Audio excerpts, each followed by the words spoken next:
बिस्मिल्लाहिर्रहमानिर्रहीम। अस्सलाम वालेकुम स्टूडेंट्स, मैं आप लोगों का chemistry instructor Shahbaz Hasan chemistry class 9 की न्यू बुक के 3rd चैप्टर के 7th लेक्चर के साथ आपके सामने हाजिर हूँ। स्टूडेंट, लास्ट के लेक्चर्स में हमने चंद एक केमिकल बॉन्ड की टाइप्स को डिस्कस किया था, कोवलेंट बॉन्ड्स, आयनिक बॉन्ड्स, और जो तीसरी major type of chemical bond है वो हमारे पास कोऑर्डिनेट कोवलेंट बॉन्ड है, जो कि हम आज के लेक्चर में डिस्कस करेंगे। इसके एग्जांपल को भी डिटेल के साथ हम स्टडी करेंगे। तो कोऑर्डिनेट कोवलेंट बॉन्ड जो होता है, इसका दूसरा नाम भी होता है डेटिव बॉन्ड। इसका दूसरा नाम क्या होता है जी? डेटिव बॉन्ड भी इसी को बोलते हैं, और ये सेमी पोलर बॉन्ड होता है। इसको क्या बोलते हैं जी? ये डेटिव बॉन्ड भी कहलाता है। ठीक है, इस नाम से भी आपसे पूछा जा सकता है, तो उसका भी आपने यही आंसर देना है। ये सेमी पोलर बॉन्ड होता है, सेमी पोलर बॉन्ड्स। ठीक है, मतलब ये इंटरमीडिएट होता है बिटवीन कोवलेंट्स एंड आयनिक बॉन्ड्स। ये किन एटम्स के दरमियान बनता है या कैसे बनता है? तो जो दो एटम्स आपस में बॉन्ड बनाते हैं, उनमें से एक एटम इलेक्ट्रॉन का पेयर डोनेट करता है और दूसरा एटम उस इलेक्ट्रॉन के पेयर को एक्सेप्ट करता है। तो इस तरह से उन दोनों एटम्स के दरमियान बनने वाला जो बॉन्ड होता है उसको हम कहते हैं कोऑर्डिनेट कोवलेंट बॉन्ड। मतलब एक एटम इलेक्ट्रॉन का पेयर डोनेट करेगा और दूसरा इलेक्ट्रॉन का पेयर एक्सेप्ट करेगा। इन दोनों के दरमियान बनने वाला बॉन्ड कोऑर्डिनेट कोवलेंट बॉन्ड कहलाएगा। ये भी कोवलेंट बॉन्ड की एक टाइप है कि कोवलेंट बॉन्ड्स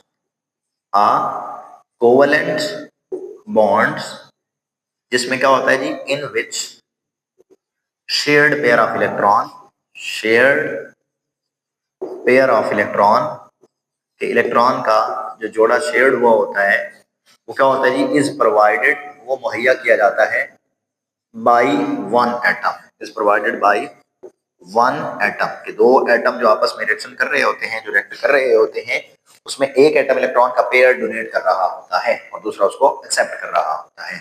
तो इस तरह से जो बॉन्ड बनता है वो कोऑर्डिनेट कोवलेंट बॉन्ड होता है। मिसाल के तौर पे हमारे पास एक एग्जांपल है कि आर, हम एक अल्कोहल को ले लेते हैं। ठीक है, आपको पता है कि ऑक्सीजन में दो लोन पेयर मौजूद होते हैं। ठीक है, और इसी तरह से इसका रिएक्शन हम करवा देते हैं प्रोटॉन के साथ। अब आपको पता है कि हाइड्रोजन से प्रोटॉन बना है। हाइड्रोजन के वैलेंस शेल में एक इलेक्ट्रॉन होता है, प्लस का मतलब है वो एक इलेक्ट्रॉन भी निकल गया है, मतलब ये एम्प्टी है। ये एम्प्टी है और इसमें लोन पेयर मौजूद है, तो ये अपना लोन पेयर डोनेट करेगा और ये उसको एक्सेप्ट कर लेगा। क्यों? क्योंकि इसने अपना डुप्लेट मुकम्मल करना है। ठीक है, तो यहां से क्या होगा? ये इसको डोनेट करेगा और ये इसको एक्सेप्ट करेगा। तो इस तरह से हमारे पास एक बॉन्ड बन जाएगा। उस बॉन्ड को हम कहेंगे कि वो हमारे पास क्या है जी? कोऑर्डिनेट कोवलेंट बॉन्ड है। ठीक है, इस तरह से हमारे पास H आ जाएगा।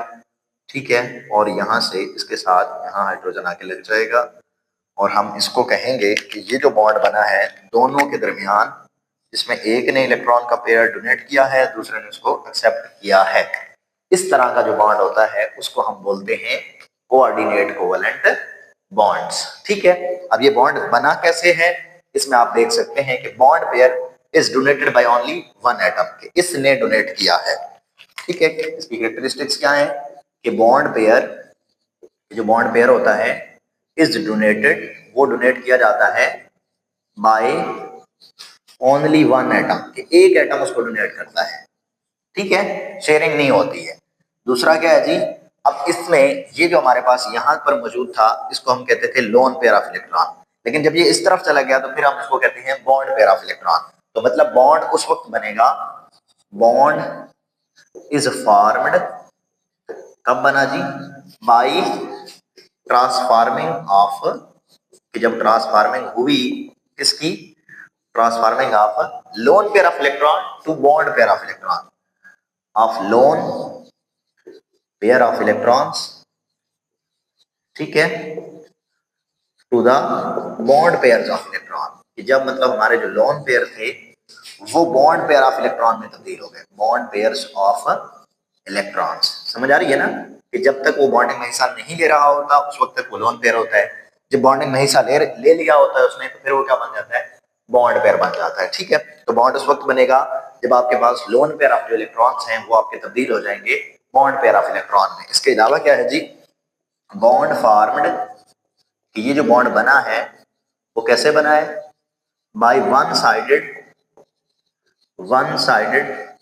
Sharing of electron, sharing of electron. तो आप देख सकते हैं कि एक तरफ से ही इलेक्ट्रॉन की जो है ना वो शेयरिंग हुई है, मतलब इस तरह से इलेक्ट्रॉन उधर गए हैं।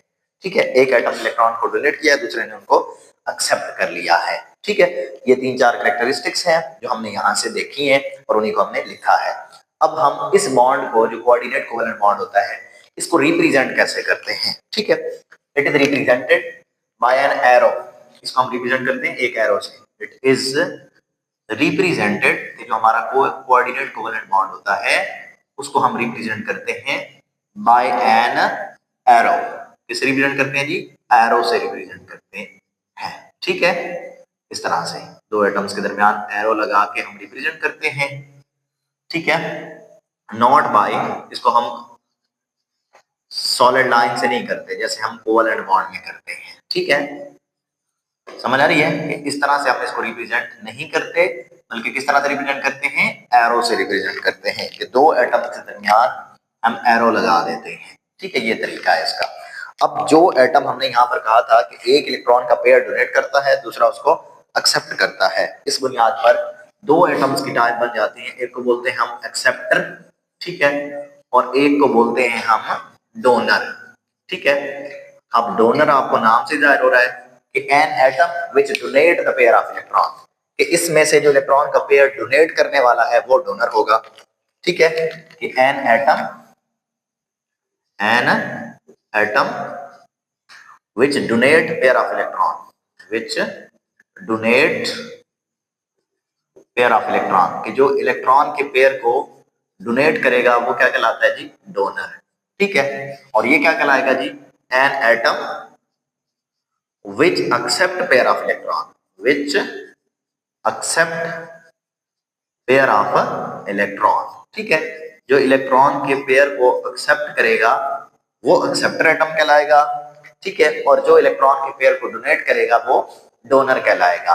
अब जो हमने कहा कि इसको रिप्रेजेंट कैसे करेंगे, तो हमेशा डोनर से एक्सेप्टर की तरफ उसकी डायरेक्शन होगी एरो की। ये हमारे पास डोनर है और इस तरफ मैं कह देता हूं कि ये एक्सेप्टर है, तो हमेशा कि जो डायरेक्शन ऑफ एरो होगी वो डोनर से एक्सेप्टर की तरफ होगी। ठीक है, जैसे हमने यहाँ पर रिप्रेजेंट किया, ये डोनर है ये एक्सेप्टर है, तो हमने इस तरह से इसको रिप्रेजेंट करना है यहाँ पर। ठीक है, कि हमेशा डोनर से एक्सेप्टर की तरफ इसकी जो डायरेक्शन है वो होगी। दूसरी बात कि आप कभी भी डबल एरो से रिप्रेजेंट नहीं करेंगे, मतलब जैसे हमने कहा था कि सिंगल कोवेलेंट बॉन्ड, तो उसको हम रिप्रेजेंट करते थे सिंगल लाइन से। ठीक है, तो इसको हम क्या कहेंगे? कैन नॉट बी फॉर्म्ड, ठीक है, between the atom, between the atoms in double arrow headed, मतलब इसको आप डबल एरो से रिप्रेजेंट नहीं कर सकते हैं। मतलब अगर हमारे पास डोनर है जी और हमारे पास एक्सेप्टर है, तो इसमें हम इस तरह से नहीं रिप्रेजेंट कर सकते इसको, यहाँ पर हम दो एरो लगा दें। ठीक है, इस तरह से हम इसको रिप्रेजेंट नहीं कर सकते हैं जैसे हमने सिंगल, डबल या ट्रिपल को किया था।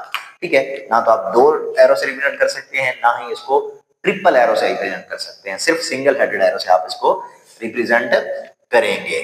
ठीक है, इसके बाद हमारे पास कुछ एग्जांपल्स हैं जिनमें हम देखेंगे कि किस तरह से एक एटम एक्सेप्टर के तौर पे काम करता है, दूसरा डोनर के तौर पे काम करता है, और वहां पर शेयरिंग ऑफ इलेक्ट्रॉन पेयर होती है और वहां पर कोऑर्डिनेट कोवेलेंट बॉन्ड बनता है। तो सबसे पहले हमारे पास एग्जांपल है हाइड्रोनियम आयन की। तो हाइड्रोनियम आयन वाटर, ठीक है, और प्रोटॉन के दरमियान बनता है। ठीक है, यहाँ पर हमारे पास आपको पता है कि ऑक्सीजन में क्या होता है कि लोन पेयर मौजूद होता है। ठीक है, और प्रोटॉन के साथ हमने रिएक्शन करवाना है, तो प्रोटॉन यहाँ से आपको पहले भी आप कर चुके हैं। इसका मतलब है कि इसका जो वैलेंस शेल है, ठीक है, वो एम्प्टी है और इधर एक लोन पेयर मौजूद है। इसका मतलब ये जिसके पास लोन पेयर होता है वो डोनेट कर सकता है, और जिसका एम्प्टी होता है वो एक्सेप्ट कर सकता है। तो ये डोनर के तौर पे बिहेव करेगा, ये एक्सेप्टर के तौर पे बिहेव करेगा, और इस तरह से इलेक्ट्रॉन का पेयर शेयर हो जाएगा। ठीक है, इलेक्ट्रॉन का पेयर डोनेट हो जाएगा और एक बॉन्ड बनेगा जिसको हम क्या कहेंगे? Coordinate covalent bonds. ठीक है, यहां से मतलब आपके पास एक इस तरह का बॉन्ड बन जाएगा कि H, यहाँ पर O, यहाँ पर H, ठीक है, यहाँ पर भी आपके पास क्या आ जाएगा? H आ जाएगा और इस तरह से इसके ऊपर पॉजिटिव चार्ज भी आ जाएगा। अब आप देख सकते हैं कि यहाँ पर जो इलेक्ट्रॉन का पेयर था वो इन दोनों के दरमियान शेयर हो गया, मतलब इसका डुप्लेट मुकम्मल हो गया, इसका ऑक्टेट मुकम्मल हो गया, ठीक है। और इस तरह से यहाँ से हमारे पास जो ये चीज बनी है इसको हम बोलते हैं हाइड्रोनियम आयन। तो आप देख सकते हैं इलेक्ट्रॉन का पेयर शेयर हुआ, इलेक्ट्रॉन का पेयर एक्सेप्ट हुआ और एक चीज बन गई, और उसके दरमियान जो बॉन्ड बना है वो हमारे पास कौन सा बॉन्ड है जी? कोऑर्डिनेट कोवेलेंट बॉन्ड, जिसको हम एरो से रिप्रेजेंट करेंगे, ठीक है। इसके बाद हमारे पास है इथेनॉल एंड प्रोटॉन। अब हमने इथेनॉल के साथ इसका रिएक्शन करवाना है। तो इथेनॉल में हमारे पास स्ट्रक्चर क्या होता है जी? इस तरह से हम कार्बन 2 होते हैं, ठीक है, इसमें भी ऑक्सीजन होती है और यहाँ पर हाइड्रोजन होती है। अभी हमने कहा है कि ऑक्सीजन में क्या होता है? लोन पेयर मौजूद होता है, और लोन पेयर का मतलब है कि वो डोनेट किया जा सकता है। हमने इसका रिएक्शन किसके साथ करवाना है? प्रोटॉन के साथ करवाना है, ठीक है, यहाँ पर प्रोटॉन के साथ। अब आपको पता है कि प्रोटॉन है तो ये एम्प्टी है, इधर ऑक्सीजन है तो इसमें लोन पेयर मौजूद है, तो ये मतलब यहाँ से इधर शेयर किया जा सकता है। तो यहाँ से जो हमारे पास बॉन्ड बनेगा उस बॉन्ड को हम कहेंगे कोऑर्डिनेट कोवेलेंट बॉन्ड। क्यों? क्योंकि यहाँ पर sharing of pair of electron हो रही है, ठीक है। तो सिंपल आप ऐसे ही लिख देंगे, ठीक है। यहाँ पर आपके पास ऑक्सीजन, ठीक है। अब यहाँ से क्योंकि वो इलेक्ट्रॉन का पेयर डोनेट हो जाएगा तो उसके ऊपर भी पॉजिटिव चार्ज आ जाएगा। यहाँ पर आपने वो हाइड्रोजन लेके आना है, जो हाइड्रोजन आप ये हाइड्रोजन प्रोटॉन वाला, ठीक है, वो इसके साथ आगे अटैच हो जाएगा और यहाँ से जैसे पहला था ये सारे का सारा वैसा ही रहेगा, ठीक है। यहाँ पर भी H है, यहाँ पर भी H है, ठीक है। तो इस तरह से ये आपके पास एक एटम बन जाएगा, ठीक है।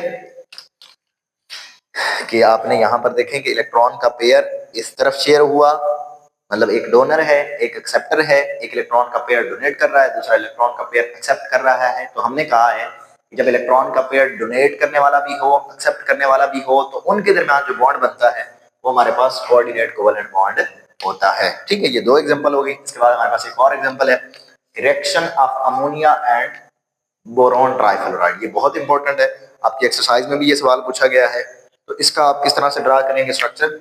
हमारे पास अमोनिया जो होता है वो इस तरह से होता है कि N, ठीक है, तीनों तरफ से आपके पास हाइड्रोजन आगे अटैच हो जाएंगे, इधर भी हाइड्रोजन, इधर भी हाइड्रोजन, इधर भी हाइड्रोजन। तो नाइट्रोजन के पास एक लोन पेयर मौजूद होता है, ठीक है।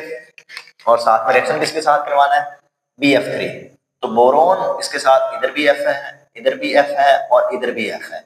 अभी भी ये इलेक्ट्रॉन डेफिशिएंट है, ठीक है, इसमें अभी भी इलेक्ट्रॉन की डेफिशिएंसी मौजूद है, ठीक है।